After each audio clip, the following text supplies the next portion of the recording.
Bigla naman dumating ang Sky Knight at naramdaman ito ni Shura, kaya nagawa niyang salagin ang atake ni Gunvolt. Tapos sumakay sila sa kanilang alaga at naghabulan sa ere. Tuwang-tuwa naman si Chopper at dumating na ang kanyang superhero. Kilala ni Sky Knight si Shura, kaya naisip niyang dapat seryosohin nila ni Pierre ang laban.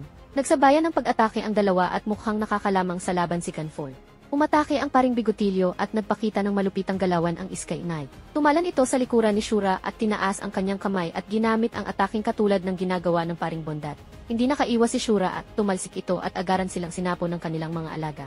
Kaya mangyak-miyak si Chopper sa tuwa dahil nakakalamang ang kanyang manok. Malaking pinsala ang inabot ni Shura pero kaya pa rin itong lumaban. Habang patuloy pa rin sa paglalaban si Gunvolt at si Shura, habang pinapanood sila ni Chopper, napakalupit ng nagaganap na laban ng dalawa at walang gustong magpatalo. Tapos sumakay sila sa kanilang ibon at sinugod ang isa't isa. Nanghihina na si Shura samantalang si Gunvolt ay pagod na. Nang biglang huminto si Pierre sa kanyang paglipad at hindi makagalaw. Sinamantala ng paring Bigotilyo ang pagkakataon para atakihin ang Sky Knight. Kaya binigyan niya ito ng final blow na bumaon sa katawan ng matanda. Nahulog pala sa patibong ni Shura ang Sky Knight gamit ang String Ordeal ability. Bumagsak si Gunvolt at nagdire-diretso sa dagat.